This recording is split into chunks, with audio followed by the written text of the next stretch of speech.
اللہ عز و جل اس کے پیارے حبیب صلی اللہ علیہ وسلم کی اطاعت کے بعد اگر عورت پر کسی کی اطاعت کرنا فرض اور ضروری ہے تو اس کے خامن کی اطاعت کرنا ہے۔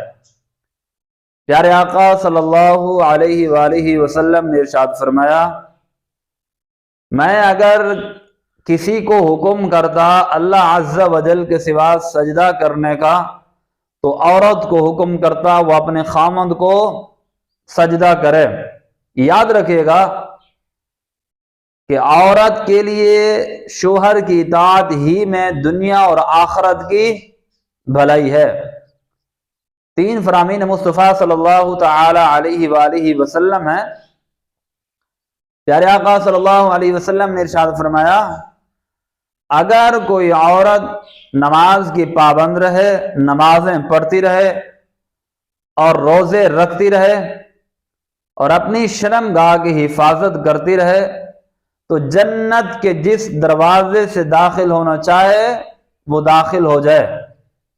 کتنی بڑی فضیلت کی بات ہے کہ صرف نمازوں کی پابند رہے اور روزے کی پابند رہے اور اپنے جسم کی حفاظت کرے تو فرمایا کہ جنت کے جس دروازے سے داخل ہونا چاہتی ہے وہ داخل ہو جائے۔ ایک عورت آقا صلی اللہ علیہ وسلم کی خدمت میں حاضر ہوئی، عرض کیا، یا رسول اللہ صلی اللہ علیہ وسلم، میں عورتوں کی طرف سے نمائندہ بن کر حاضر ہوئی ہوں، میرے کچھ سوال ہیں۔ دیکھیں، اللہ عز و جل نے مردوں پر جہاد فرض فرمایا ہے، وہ میدان جہاد میں جاتے ہیں، اپنا مال پیش کرتے ہیں، اپنی جان قربان کرتے ہیں۔ اگر وہ میدان جہاد میں زخمی ہو جائیں تو اس پر اجر پائیں، اگر وہ شہید ہو جائیں تو اپنے رب کے پاس زندہ ہیں اور رزق دیے جائیں۔ لیکن یا رسول اللہ صلی اللہ علیہ وسلم، ہمارے لیے کیا حکم ہے؟ ہم اپنے گھروں کے اندر پابند ہیں، ہم بچوں کی دیکھ بھال کر رہی ہیں۔ تو پیارے آقا صلی اللہ علیہ وسلم نے ارشاد فرمایا کہ تمہاری ملاقات جس عورت سے بھی ہو اسے میرا پیغام دیجیے گا۔ اپنے خاوند کی اطاعت اور اس کی فرما برداری کرنا اور اس کے حق کو پہچاننا تمہارے لیے یہی جہاد کے برابر ہے۔ مطلب یہ کہ اپنے گھر کے اندر رہو، اپنے خاوند کی اطاعت اور اس کی فرما برداری کرو اور اس کے حق کو پہچانو، یہی تمہارے لیے جہاد کے برابر ہے۔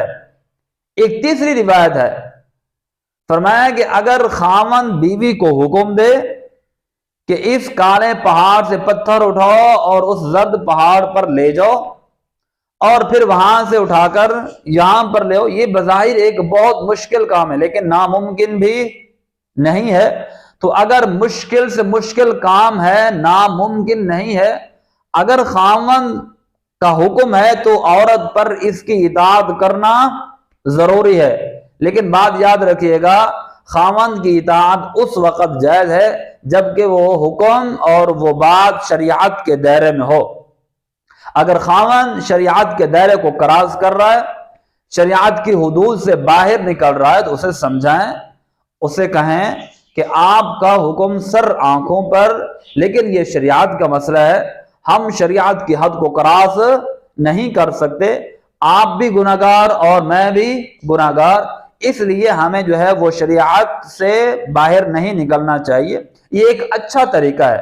انکار کا بھی کوئی پہلو ہوتا ہے۔ اب اگر بیوی کہے آپ کو تو کسی چیز کا پتہ ہی نہیں ہے، آپ کو تو شریعت کے مسائل ہی معلوم نہیں ہے، شریعت کی ابتدا کہاں سے ہے اور شریعت کی اختتام جو ہے کہاں پر ہے، تو پھر خاوند کہے گا آپ پھر میکے تشریف لے جائیں، ٹھیک ہے جی، آپ پھر میکے تشریف لے جائیں، میں مفتی کا کورس کر کے 10 سال بعد واپس پلٹوں گا تو پھر آپ کو لے آؤں گا۔ اللہ ہمیں جو ہے وہ عقل سلیم عطا فرمائے۔